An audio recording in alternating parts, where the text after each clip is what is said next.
On today's Andy and Ari on 3 presented by BetMGM, it is a Dear Andy, Dear Ari day. We have a question from a concerned Georgia fan about the Bulldogs and their lack of definitive wins. And we're joined by Tyler Shoemaker of VSiN, our friend Tyler Shoemaker of the T-Shoe Index. Well, he has some interesting opinions on that Georgia-Mississippi State game. So we are going to look a little closer at that one. We will also look a little closer at Oregon at Iowa, plus questions about the coaching carousel and about the Miami Hurricanes, all on today's Andy and Ari on 3, presented by BetMGM. We are presented by BetMGM. We use BetMGM lines and totals when we are discussing games, and there is good reason for that because it is the best out there. Download the BetMGM app. You can join BetMGM now using the bonus code CFB. That's CFB as in college football. And you can get up to a $1,500 first bet offer on your first wager with BetMGM. Here's how that works. Download the BetMGM app. Sign up using the bonus code CFB. CFB as in college football. Deposit at least $10 and place your first wager on any game. You receive up to $1,500 in bonus bets if your first bet loses. Just make sure you use the bonus code CFB when you sign up. Also, if you've already signed up for BetMGM, got a few things going on this week. The college basketball season has begun. So there's a college basketball odds boost token active on Friday, November 7th and Saturday, November 8th. No matter your team, the odds boost token belongs in your starting five. Use that token for any college hoops bet and get a bigger payout if you win. Also, on November 7th and 8th, Friday and Saturday, we've got a college football parlay boost token. So wherever the football action is, nothing like getting in the game and leveling up your next parlay. That one will boost potential payout from a winning college football parlay. There is also a college football odds boost token, which you can use to level up a potential payout for a winning college football bet. So college basketball odds boost, college football odds boost, and a college football parlay boost token, all available to you Friday and Saturday with BetMGM. Make this college football season one for the history books. Make it legendary with BetMGM. See BetMGM.com for terms. 21 plus only. U.S. promotional offers are not available in New York, Nevada, Ontario, or Puerto Rico. Gambling problem? Call 1-800-GAMBLER in the U.S., call 877-8-HOPE-NY or text HOPE-NY 467-369 in New York. Call 1-800-NEXT-STEP in Arizona. Call 1-800-327-5050 in Massachusetts. Call 1-800-BETS-OFF in Iowa or 1-800-981-0023 in Puerto Rico. First bet offer for new customers only, subject to eligibility requirements. Rewards are non-withdrawable bonus bets that expire in 7 days in partnership with Kansas Crossing Casino and Hotel. Don't forget, if you haven't signed up for BetMGM yet, use the bonus code CFB and get your $1,500 first bet offer today.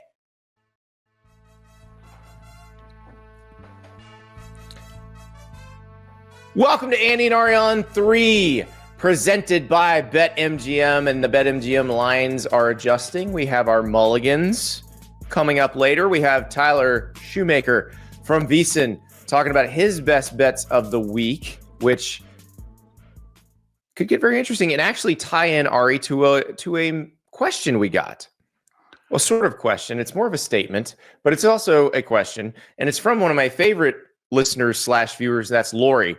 Remember, Lori's the one who gave us the white elephant coach exchange a few weeks ago that we turned into the coach key party. And I don't even, can we do the white elephant party anymore? Because everybody joined the white elephant party. Yeah, everybody heard their coaches pretty much. It's like the whole sport joined. So that was a really good question because it was a visionary question. Like they knew what was coming. So thank you for that, Lori. And I'm glad to have you as a listener. Well, let's get into Lori's question, because one, she wants to challenge something you say a lot, but also her fandom is suffering right now.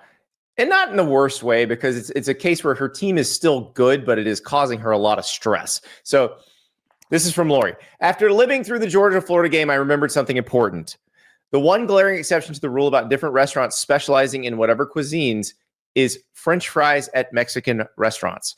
Now, if you don't like battered fries, this won't do for you. But I think of all the best fries I've had, 4 out of 5 of them were on the side of chicken strips one of my kids got because they were wussy babies at a Mexican restaurant. This also might only be true of the particular type of Mexican food that exists in the restaurants in the Southeast. It's not real Mexican, but it's also not Tex-Mex. This is important because Lori and I are from kind of the same general area of the country. What Lori is talking about really pretty much only exists in like South Carolina, Georgia, and Florida. And these fries at these Mexican restaurants, it's the same fries that you get at the Greek restaurants. I would imagine, yes, they're seasoned, very similar to Checkers or Rally's fries. They're delicious, yeah, they're amazing. Yeah, so I know exactly what she's talking about. Yeah, and the thing is, it's true because like these restaurants, they understand their customers. They have comically large margaritas, and they know that the kids aren't going to actually order Mexican food, so they have a chicken strip basket that has really good fries, and that gets the kids in, and the parents buy the margaritas. I mean, I guess like if we were going to try to poke holes in my rule for life every week, then like I'm good about that. But like, does children's menus at restaurants that just put chicken fingers and French fries in a fryer count? Because everyone does that. But they usually do it in a bad way, or in a way that's just generic, and it's the worst possible option of that.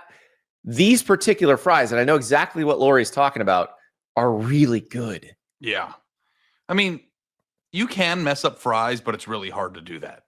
But if she's saying it is. Fries but going with really... the battered ones is a choice. Like you could go to Sam's Club and just get the plain old Ore-Ida, drop them in the fryer fries. Yeah, they take it one notch up, and they're doing it for sound business reasons, because if the kids are happy and they're enjoying their fries, the parents will order more comically large margaritas. I'm going to take it one step further. I might even say that the battered fries are the best fries on earth. I'm not going to argue with you on that. I'm more of a waffle fry guy. I love waffle fries, but the battered fries are spectacular. Yeah, we did a random ranking of French fries one time, 3 years ago. We should do that again, because I think it also changes too. Oh, yeah. Great off-season content there. But let's get back into the season, and let's get into Lori's problems with her team. Well, first of all, one thing she says about you, Ari, I'm sorry I like so many of your tweets. I just love when you argue with people on the internet when you know it won't do anything. It entertains and delights me. It does as well for me, Lori. Here's the football part of it. Now I'm going to cry because that Georgia game was just too much for this wussy baby. I just want to watch one Georgia game that we win by 3 scores against a real opponent. Now, let me just start this off, Andy, by saying my heart bleeds for you, Lori. I can't think of a worse existence on earth than being a Georgia fan. What an awful, awful year you must have had, being number 5 in the country and only losing 1 game after enjoying 2 national titles in the very recent past. How will you survive this? How will you survive it, Lori? I don't know. I do not know. But Lori's not wrong about this particular Georgia team. It has caused its fans a lot of stress. Like going to overtime in Knoxville. The Florida game was quite stressful. If it had been called a catch, it would have been more stressful. Producer River says his eyes are rolling into the back of his head. He's like, you could trade places with Tennessee fans. But yes, Georgia's caused a lot of stress for the fans. Georgia is going to Mississippi State this weekend. Mississippi State, as you know, just got its first win of the Jeff Lebby era in SEC play against Arkansas last week. But that's not really the point of this. The point of this is Mississippi State, the last couple times at home, has taken teams that were supposed to beat them by a lot to overtime. And so Georgia's an 8.5-point favorite on the road. We're going to talk to Tyler Shoemaker in a minute, the from Beeson, who always uses his formula to try to find gaps in the line. He feels like he's found a gap in the line here. And I think if you look at Mississippi State, the last couple times they've played at home, there is reason to be concerned if you're Georgia. They just seem to drag you into this kind of game. Well, I have a friend, okay? And this friend has had a rough go of it. And not anything in real life. Like his parents do very well. His dad owns a doctor's practice. Very blessed, very fortunate, great family, great friends, everything. But like he had some girl issues growing up in college that, a girl broke his heart, or, he went through some things that were real. And he would be upset, and we'd be on the phone, and he'd be all depressed. And I'd be like, I'm not going to say his name. I was like, dude, like when you look around at your life, like things are going pretty great for you. And he goes, these are my problems. Just because I don't have the worst problems on the face of the earth doesn't mean that I can't feel them. And I like think about that all the time because every single time like I ever talk to him, I go, these are my problems. And it's like, if you're a Georgia fan, like these are your problems. You're not poverty stricken. You didn't lose a family member. You know, other people have far worse problems than you, but you are allowed to feel those problems. So I get that. Well, and the thing is, like Georgia's path the rest of the way is not easy. Like Georgia's only got the one loss to Alabama, but they have to play at Mississippi State, which we've established they make it hard for. And by the way, Mississippi State needs to win one more to be bowl eligible. It's Georgia, Missouri, and Ole Miss. Like they got to win one of those to get bowl eligible. That's not easy. Yeah. But they're desperate to do it. Georgia, meanwhile, after this, they've got Texas at home. They'll beat Charlotte, but then they got to play Georgia Tech in Atlanta. They're playing at Mercedes-Benz, so it's probably going to be more like a 50-50 split crowd. But that's not easy. Georgia has, according to the made-up math that ESPN does, we wrote a post about it on On3. Georgia is the fifth highest, most likely team to make the playoff at 82%. Ohio State's number one at 96%. Indiana number two at 94%. Alabama third at 90%. Texas A&M 84% at fourth, and Georgia fifth at 82%. I don't know how they do that math because I feel like it says Ole Miss is 49%, which is there's no I would way put Ole Miss true, but ahead of all the other SEC schools. You know, and I think that the post that I was just reading off is a week old, so maybe that changed in the week since. But you know, here's the one from The Athletic that's done by our former colleague Austin Mock. He has Georgia as an 89% chance to make the playoff, and that's number 6, and Ole Miss is 96% at number 4. So anyway, the point being that things would have to go terribly wrong for Georgia to not at least make it. And I feel like in this world of college football, like your heartthrob moments or those moments where you feel like you're about to keel over, like when they overturned the DJ Lagway fumble on Saturday, aren't quite as like tangible or aren't quite as heartbreaking as they would have been in 2020 when that could have ended your season. Like Georgia will ultimately be judged not by, you know, how many close games it played in the regular season or how many games it even lost in the regular season, as long as it makes the playoff. What they will ultimately be judged by, as was Penn State last year, as was Oregon last year, is what was Georgia last year. As was Georgia last year, with what you do in the postseason.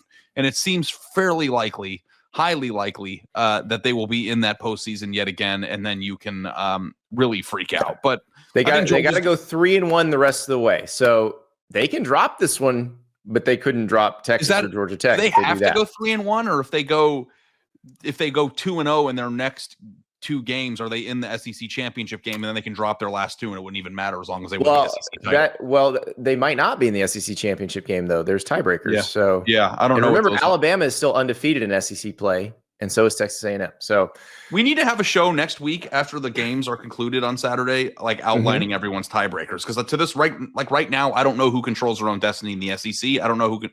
I guess ituld be Alabama and A&M. Since it's Alabama and A&M because they're undefeated. Yeah. But the ACC and the Big 12, I have no idea. Like which 2 teams, if they went out, are in it. The ACC, the only one who truly controls its destiny is Virginia, because they're 5-0 in ACC play, although they lost to an ACC team in a non-conference game. What a weird sport. In the Big 12, BYU controls it because they're the only one undefeated, but they play Texas Tech, and if they lose to Texas Tech, then it becomes a lot more interesting. But there are also 3 other teams in the ACC that might control it because they play other teams they're tied with. So even though you have a loss, if you play another team that also only has a loss, you both control your own destiny until one decides the game. Yeah, because and remember, we're talking about 2 spots because we're talking about both spots. So like Virginia controls its destiny, but if Virginia wins out, there's still another spot to figure out. But I just don't know which team of Georgia Tech, Pitt, Louisville, SMU, and Duke do not control their own destiny, even if they win out. And I think that we need to figure that out next week. We'll break that down. Yeah. After the games this weekend, the Big Ten, Producer River says we have those standings. Yeah, it's Indiana and Ohio State. Yeah, it's fairly obvious when you have as long as they win, don't play. Yeah, it doesn't matter. So that's where we're at right now. But does But Michigan Lori, control its own destiny, which is exciting because we're going to Detroit, and I think they do control their own destiny. actually, they do, yeah, because if they beat Ohio State, they're good. They're one conference losses to Washington, so Yep. Okay. They're in good shape. We'll find out.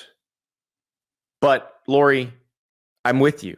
I understand your stress, and I'm going to make you more stressed now because we're going to talk to Tyler Shoemaker from VSiN, and we're going to talk about the Iowa-Oregon game first, because the Iowa-Oregon game is one of the biggest games in the country, has massive playoff implications, and the weather report keeps going toward the Hawkeyes, or at least toward their style of play. Towards the Hawkeyes. I love how the weather is towards the. It's so funny, but it's true. It's moving toward their style of play. And then we're going to get into Georgia, Mississippi State, and you're going to get more nervous. I'm telling you right now. Here's Tyler Shoemaker. Tyler Shoemaker joins us, and we love when Tyler comes in with his best bets. And I especially love because I saw the text for what these picks include, and it's something that I'm on and Ari's not.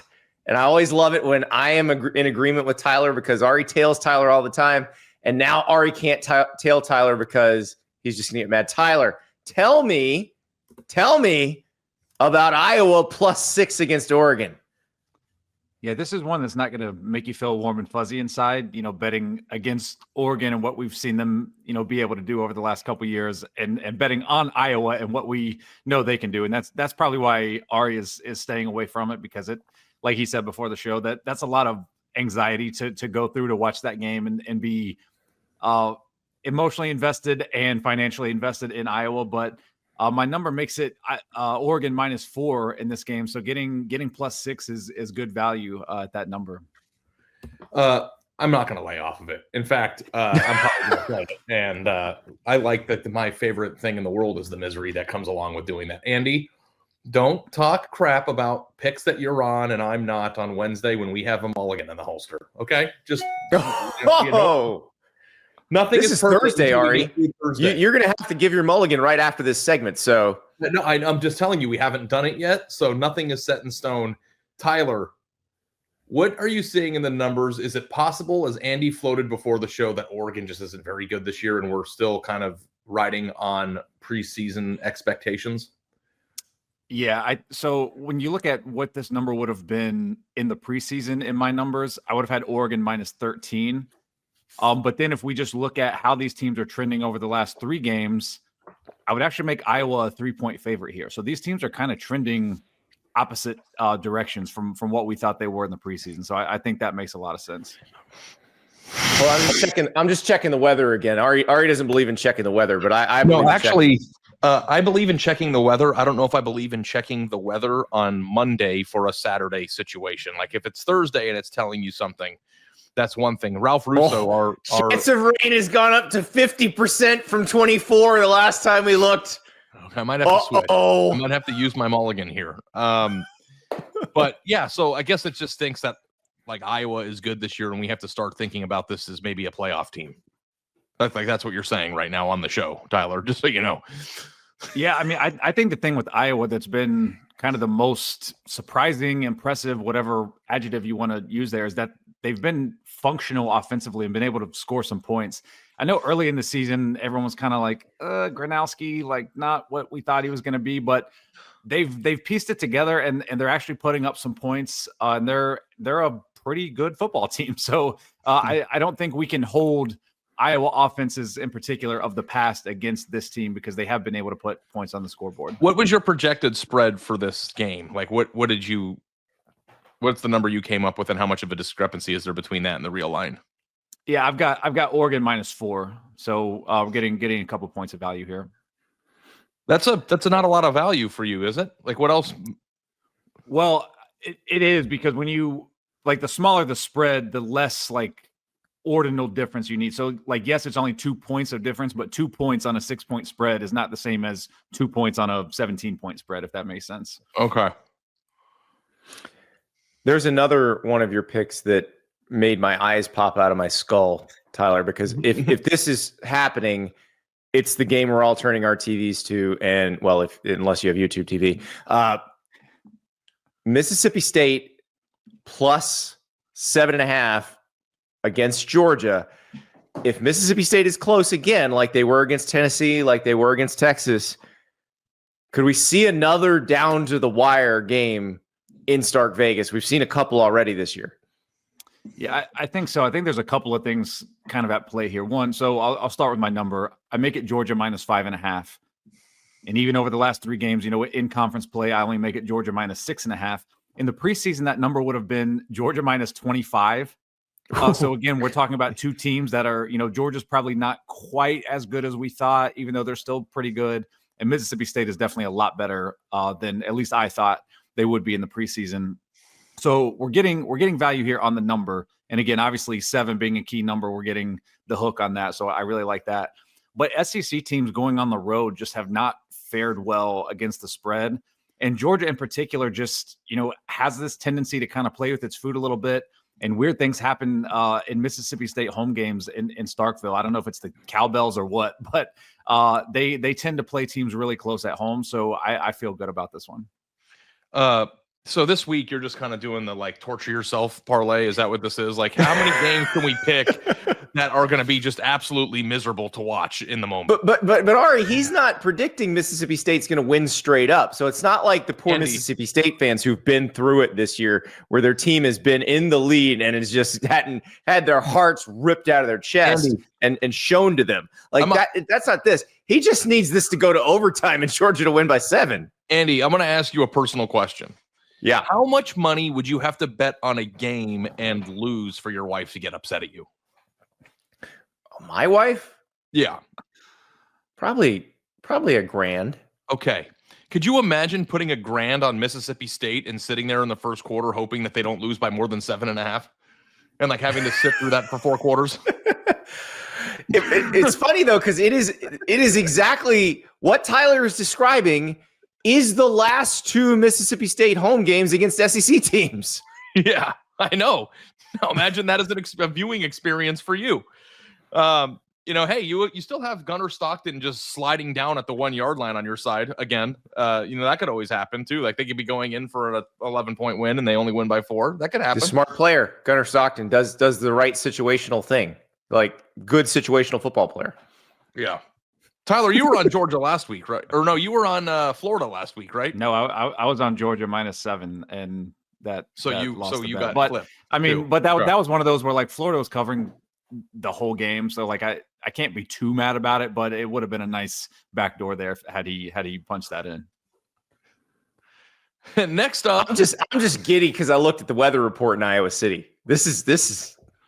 It's all coming together now. Again, as an Ohio State fan, I know what Kinnick does to good teams. As a matter of fact, I saw in my Facebook memories yesterday from 2017, I had made a post that says Iowa City, where number 1 teams go to die. And that's Oregon's not number 1, but I think the principle stands that good teams go in there and it's just you never know what's going to happen. It's crazy there. And again, with the weather, that's a whole other thing. So I feel good about Iowa this week. Yeah, I think the most interesting thing about that game, guys, is that my perception is that Oregon is every bit of a national title contender as some of the teams in the SEC, like Ole Miss and stuff, that are ranked ahead of them.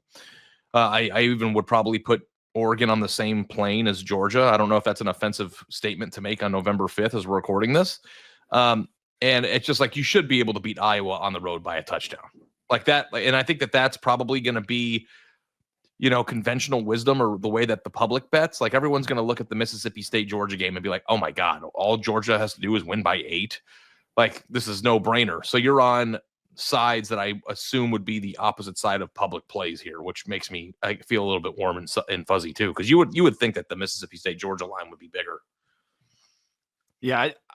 I mean, that's not something that I necessarily factor in, but you are right that when I look at these, it's okay, I feel like people are going to see Oregon only laying, less than a touchdown against Iowa and be that's automatic. I mean, how many parlays is Oregon money line going to be in this week and Georgia money line? So I again, that wouldn't drive me to be on a bet, but it doesn't hurt. I would stay away from those. It just because the Oregon Iowa game feels very trappy, feels just, and maybe I am making too much. I don't know about Tyler, because I get kind of fixated sometimes on one game in the season and say, oh, this happened, so this will happen again. For me, what's going through my mind when I look at the Oregon Iowa game is Indiana Iowa, and watching that game going, why can't Indiana get anything going? They do this they crush everybody. How come they can't get anything going against these guys?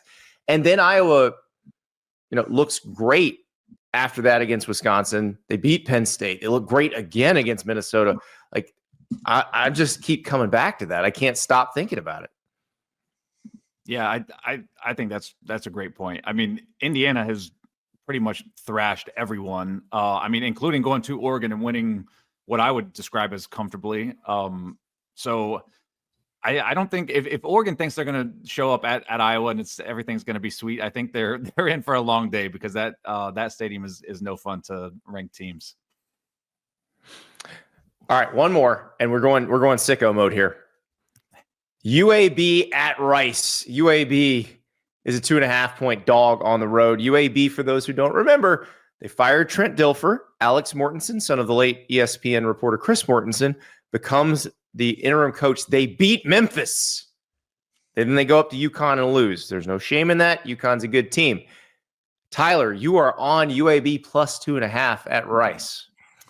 Yeah, I mean, this is as dumpster diving as it gets in terms of making bets. Like Ari says, you should probably call the number if you're telling me on this one, but I only make it Rice -1. But again, a lot of that is based on the season. It's the season long number where UAB was virtually non-functional under Trent Dilfer. But since he's been gone the last couple of games, they've actually looked like a actual Division I college football team.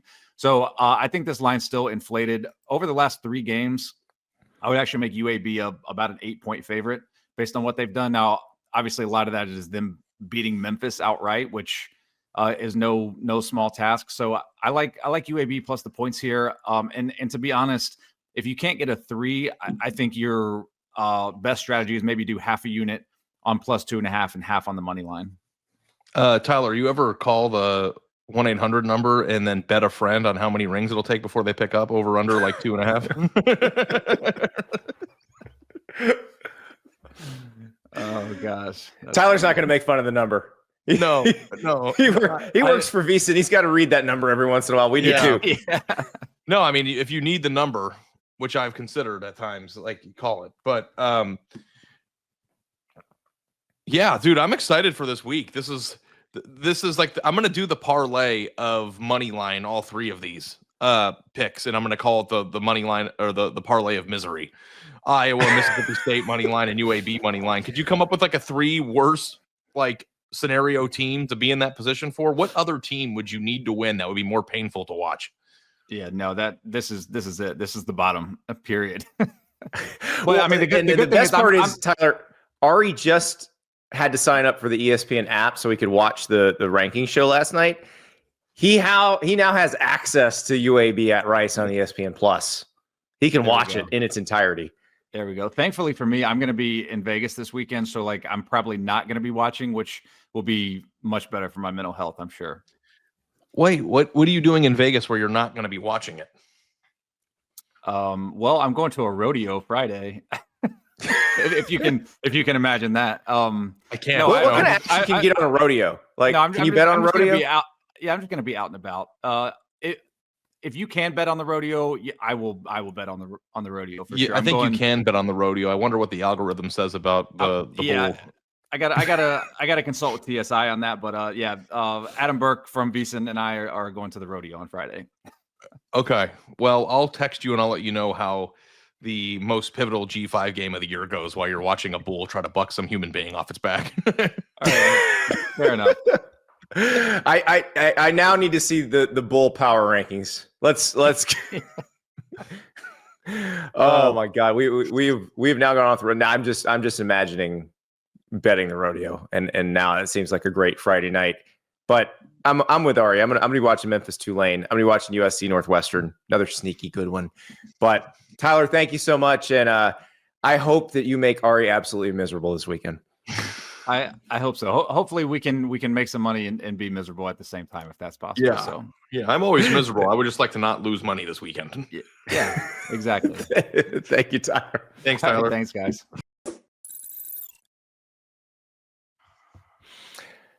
All right, Ari. You're going to hit that parlay? The T-shoe punch you in the face parlay? Yeah, if you took UAB, Mississippi State, and Iowa all to win outright, $100 pays you 35-1, so $3,500. All right. And I think that if you watch all those games and have to live through that, you're entitled to that money. We should add some sort of Florida State Clemson bet to it, just to really put the screws to the person. If you go look at the conference standings, I'm going to pull them all up. I'm trying to think of what teams would be the hardest to bet on and watch. They might cover, but which ones would be the hardest? And I've got a few. I think Mississippi State would be up there, not just because I feel like they're a highly dysfunctional team. I think they're much better than we thought they would be, but who they're playing are also very good. Yeah. Iowa, with their style of play, would be awful to watch and have to cover. You know who would be really hard to watch? Syracuse. Syracuse. I knew you were going to Syracuse. Syracuse would be a tough. They can't throw. They cannot throw. Oklahoma State, if you're getting 28 points in the Big 12 game, I don't know. I'm just saying, Virginia Tech's one of those that you really have no idea which version of Virginia Tech's going to show up. Yeah, Virginia Tech, because they can play well at times. There's probably been a lot of people who have bet on Colorado because of the Dion factor. They've given up 105 points the last 2 weekends. I don't know. By the way, Julian Lewis, your new starting quarterback at Colorado, Dion announced that this week. So the freshman will be the new starting another QB. One? One last one. Wisconsin. Yeah. Wisconsin plays Washington this week at home. That is going to be something. Yeah. Ari, if you want tickets to that, I'm sure the tickets at Camp Randall are pretty cheap. If you go on the Gametime app and search around, you'll be able to see exactly where you'd be sitting, what that looks like. But if you want to go to Texas Tech, if you want to go to Lubbock and see BYU Texas Tech in one of the biggest games of the weekend, you will have to pay a pretty penny. But don't worry, Gametime has great seats for you. You can sit in, basically reach out and touch the players at Jones AT&T Stadium on Gametime. Use the code STAPLES for $20 off your first purchase. Terms apply, of course. You could also go to Kinnick Stadium and watch Oregon play Iowa. You could go to Missouri and watch Texas A&M play at Missouri in a big SEC game. There's so much great football going on. And if you want to make a memory and have an in-person experience, you go to Gametime. You can do it day of the game. In fact, you probably get the better deal doing it day of the game. Download the Gametime app or doing the code STAPLES, $20 off your first purchase. And remember, the price you see is the price you pay. No junk added at the end at checkout. The price you see is the price you pay. Swipe, tap, ticket, go with Gametime. All right. It is Mulligan time now. The BetMGM lines have adjusted over the week. And so we get to choose mulligans. Last week, I took a few extra points for SMU against Miami. You flipped completely. You took Texas instead of Vanderbilt, which was a good choice by you. What are we doing this week? You're muted, Ari. First of all, let me also point out, Andy, that Kentucky +3 is one of Tyler's plays. I don't know if I'm giving that away and he has a service, but I just totally kneecapped him. Kentucky +3 is also on his ticket this week. I don't know what he's doing. Playing Florida at home. I know, but still, come on. I wouldn't, this guy's just inflicting max pain this week. And I'm very, okay. So I want you to go first because I'm still mulling it over. Okay. I'm taking free points. If you give me free points, I will take free points. Now, you may say the way this line has moved suggests that I should pick a different team, but I had Memphis -6.5 against Tulane. That line has dropped to 3.5. I'll take Memphis -3.5 now. So I'll take the 3 free points toward Memphis. You may think that this suggests we should flip to Tulane. You can do that if you'd like, but I still think Memphis is going to win.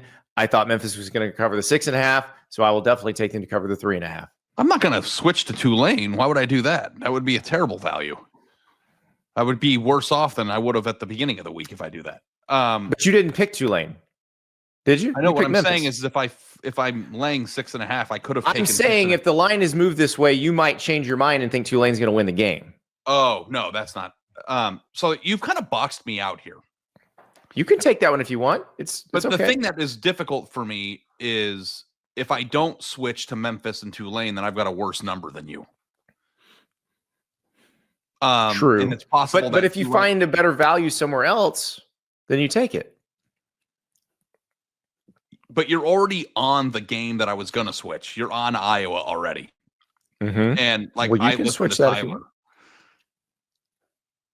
No, I'm just going to keep Oregon. I'm going to also improve my line from 3.5 to from Memphis 6.5 to 3.5. I think that Memphis is going to win the game by more than 3.5. Yeah. Is that boring podcasting, or even the other? No, I mean that's the best move with what's available. We haven't seen there haven't been a lot of strange line moves. Have we seen anything flip this week? No, nothing that is. The other one that you could consider, Andy, if you guys listen to the Cole Kublik segment, is LSU getting points.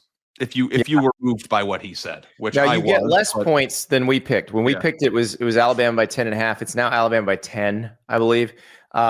But yeah, if you wanted to take 10 points and think that LSU plays its best game of the season and you have 10 points to play with, I can understand that. I still think Alabama's going to beat them.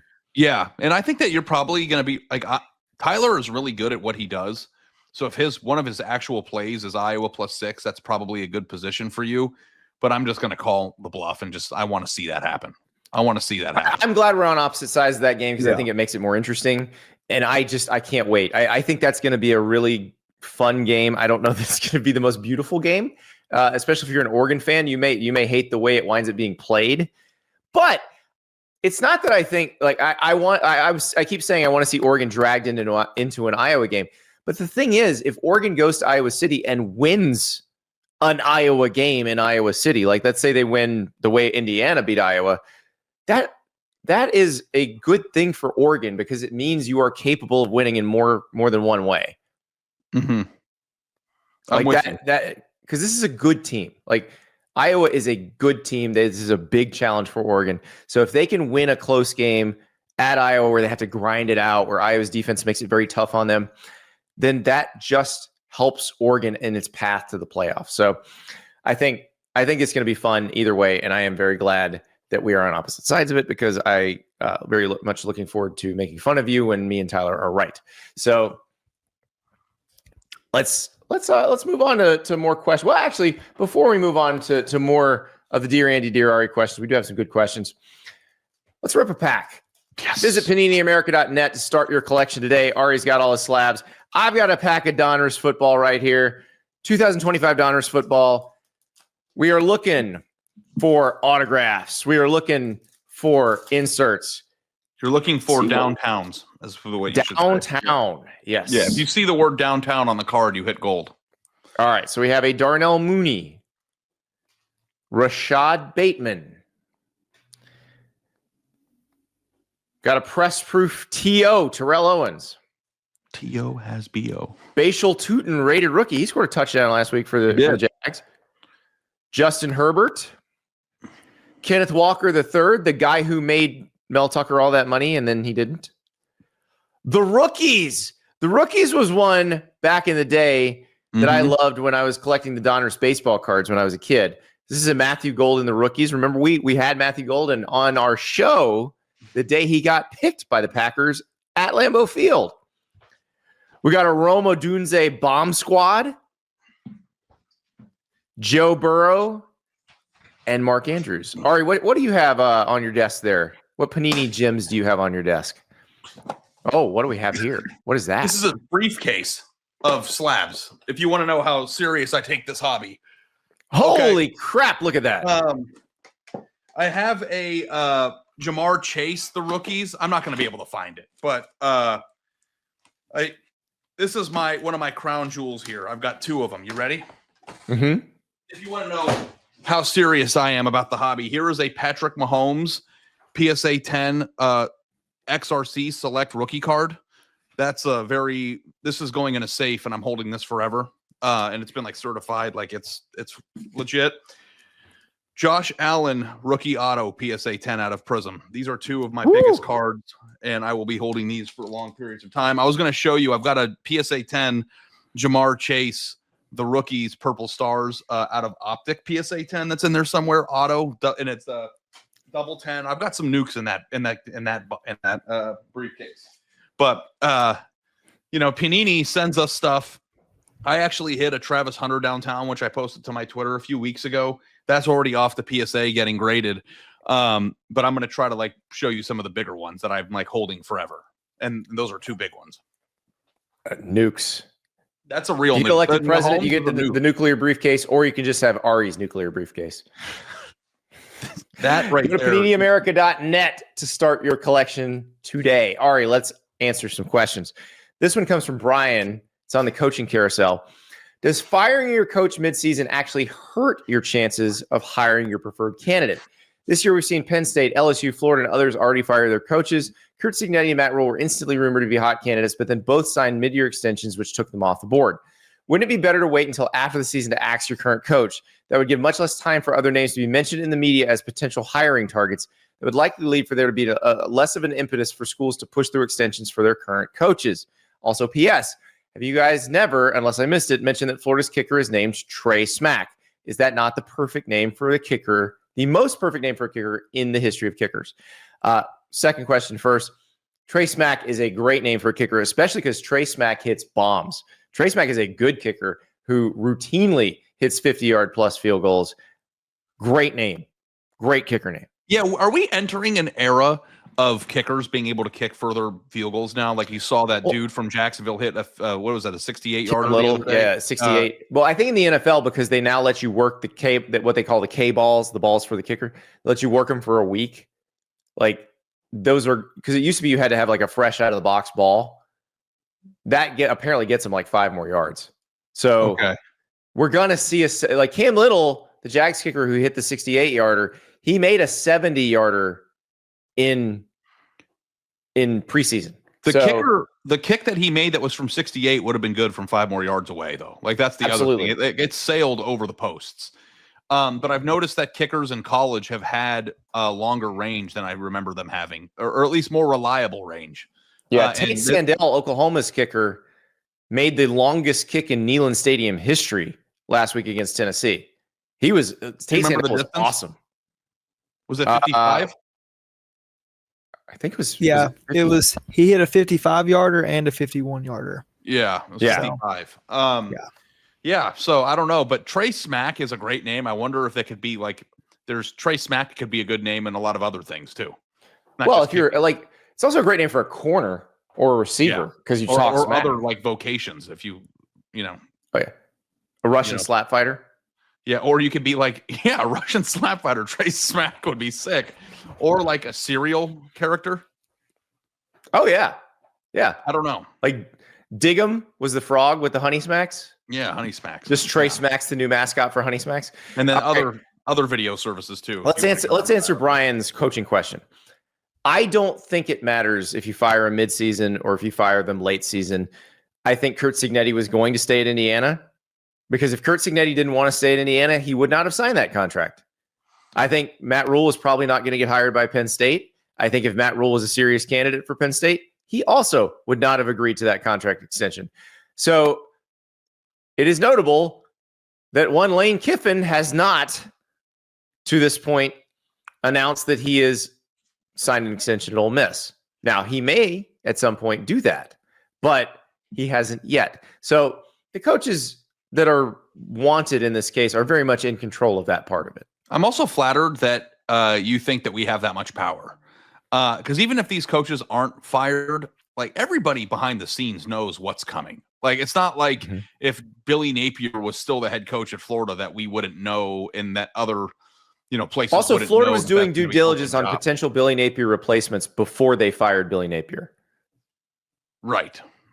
And Florida State is probably doing due diligence on potential Mike Norvell replacements, even though Mike Norvell still has a job. And Florida State would probably like to find a way to keep him. They would love if Mike Norvell just went 8-4, and they didn't have to buy him out. Yeah, there's an entire underbelly of phone calls that are always happening beneath the surface long before it gets to this podcast. So, I think that we don't pull those names out of thin air.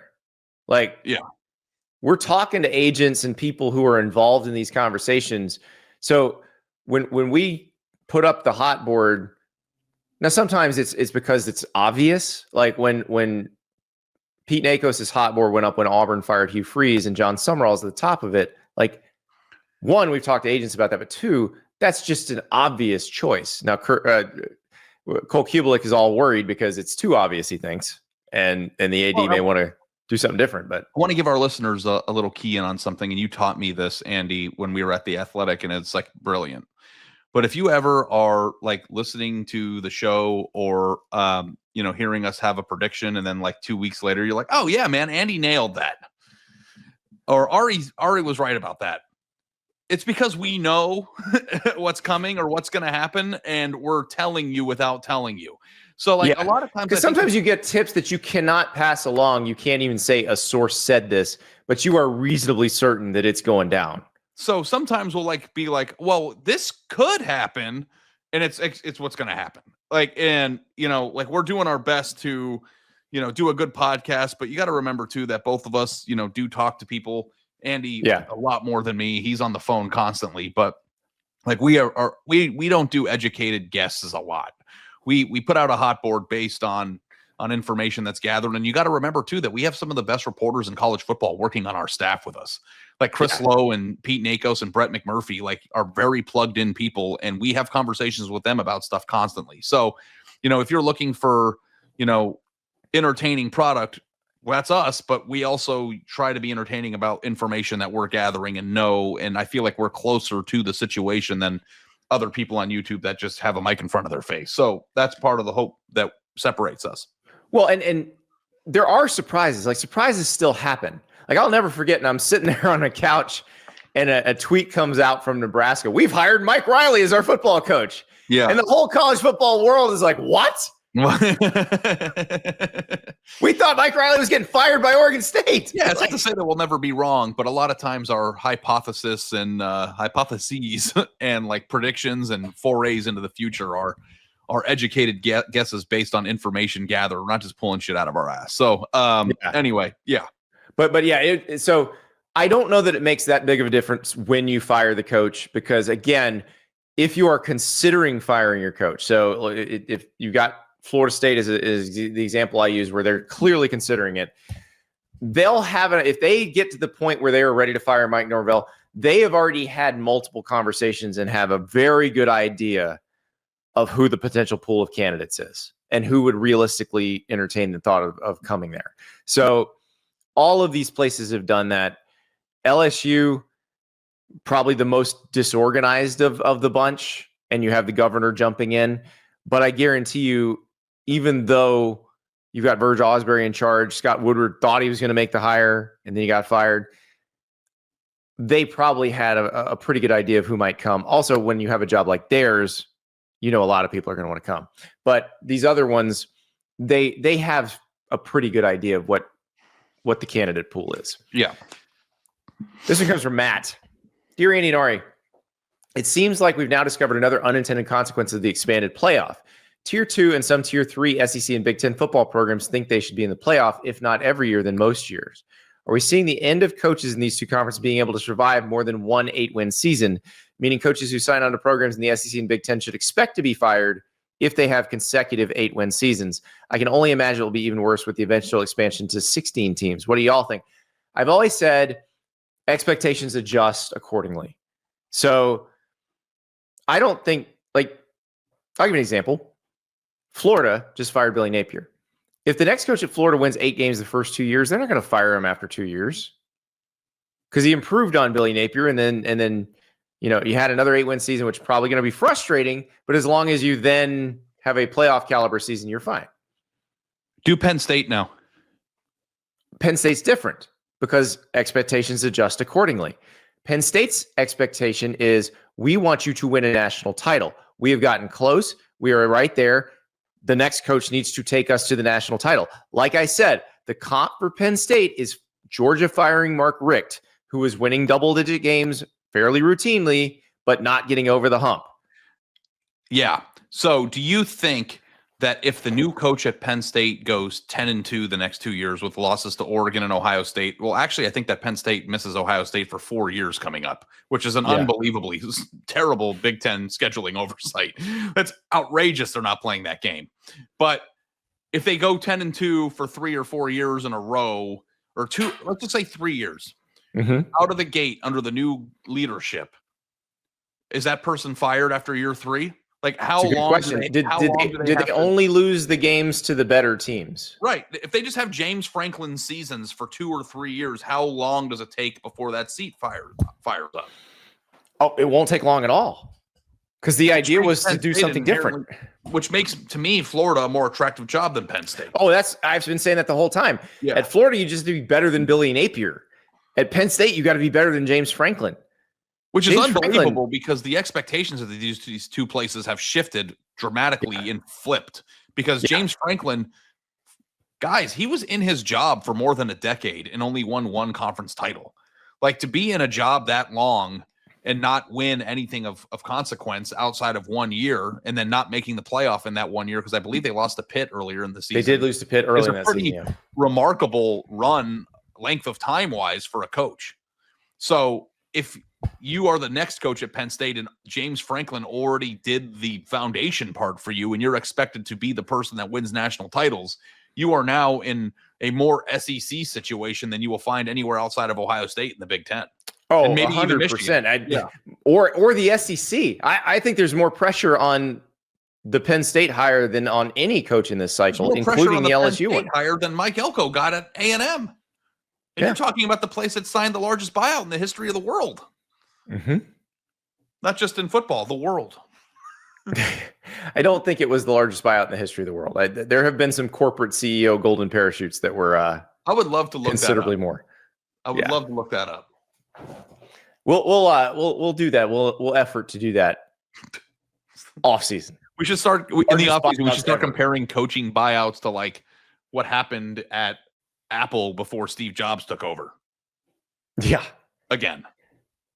I don't know the answer to those things, but it'll be fun. Okay. Next question. Next question is from Matthew. Hey y'all, love you guys in the show. As a Texas fan, last week was very encouraging. Winning out would be a massive mountain to climb, but hear me out. If Texas wins out, they will have wins against Oklahoma, Georgia, Vanderbilt, and Texas A&M. UT isn't dead, and the A&M game could end up being a play-in game for Atlanta again.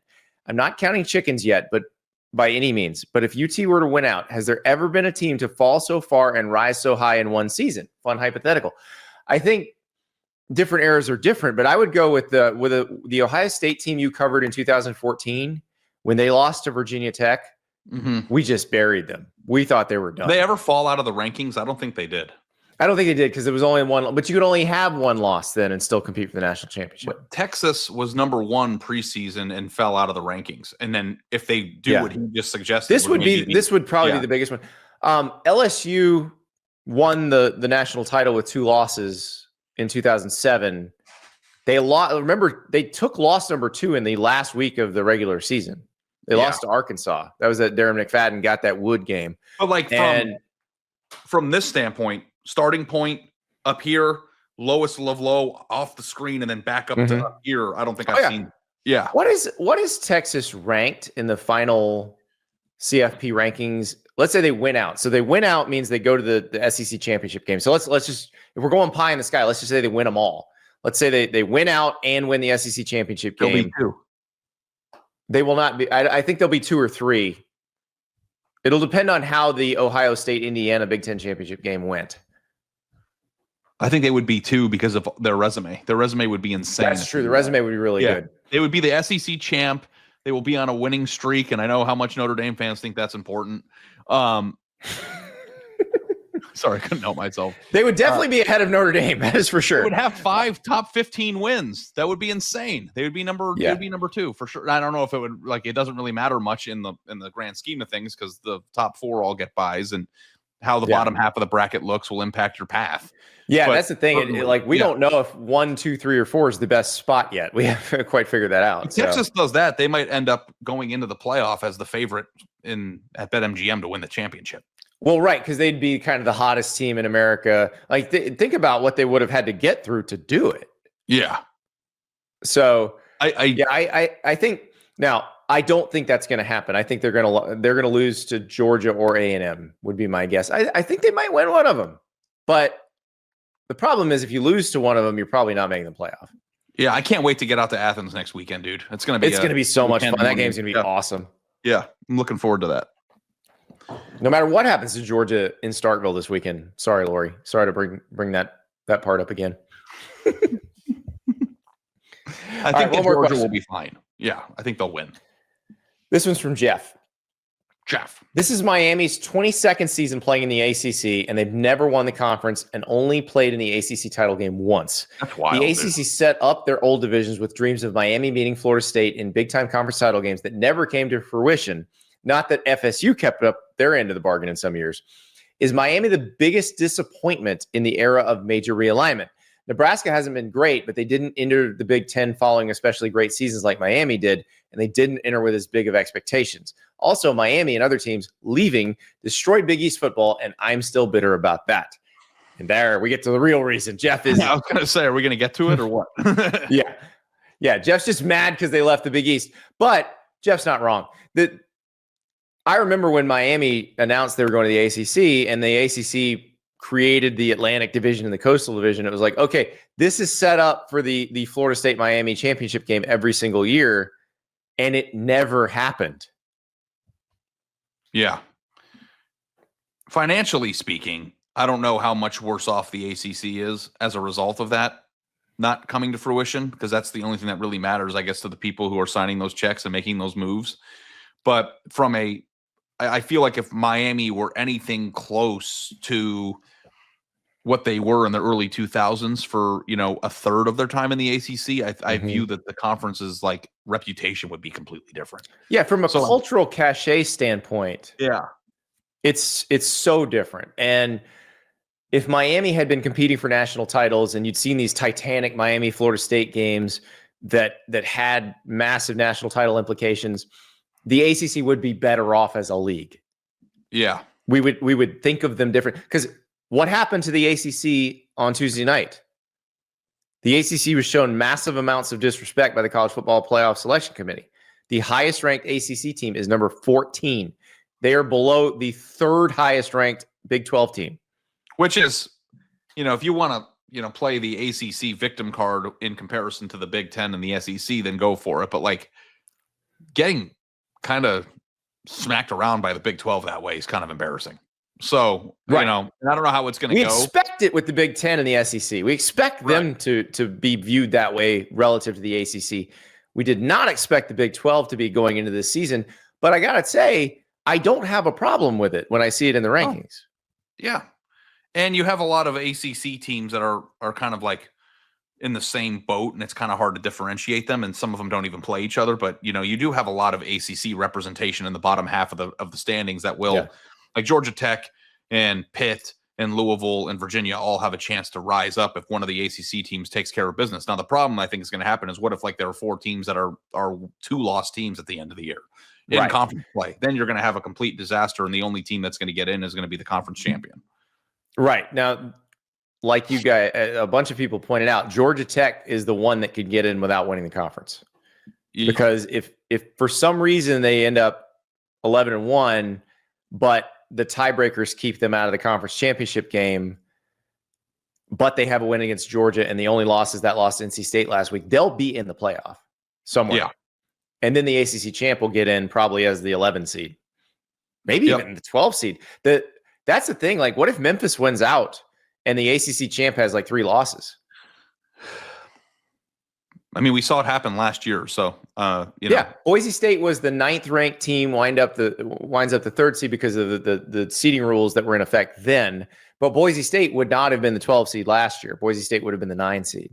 But there's nothing that I think that a G5 team can do this year to work its way to the top 4. Yeah. No, not going to happen. But if the American champ comes out of there with 1 loss, if there's a 12-1 American champ, there is a good chance they're ranked number 11 above, or they're seeded number 11 above the ACC champion if the ACC champion has 2 or 3 losses. Yeah. Wow. So it's crazy. It's crazy. But I'm glad. I like your idea. Let's do that Sunday. So Sunday we'll do a bracketology video where we talk about all of the playoff implications of various games. But also Sunday, let's do a conference by conference. Here's how this team gets into the championship. Who controls their own destiny? Yeah. Yeah, because I think the ACC is going to require a lot of explanation, and I'm going to have to probably call somebody at the ACC office and be like, please explain this to me like I'm 5. Yes. Yeah. This is the fun part of having 29 team conferences, but it's going to be good. It's everything you ever hoped and dreamed when Cal and Stanford joined the ACC. Golly. What a world. Thank you for watching. Be sure to subscribe to the On3 YouTube page. Be sure to subscribe to On3. We've got incredible deals going on right now for subscribers. You get access to all the message boards. You get access to your team's site. You get intel on the team you love, and you get to read great national reporters like Chris Lowe, Pete Nakos, Brett McMurphy. You get to read me and Ari's columns. You get to fade or follow our picks, but you can do that just watching the show. We appreciate that. Thank you so much. We will talk to you on Saturday, unless something crazy happens Friday and we got to talk to you then.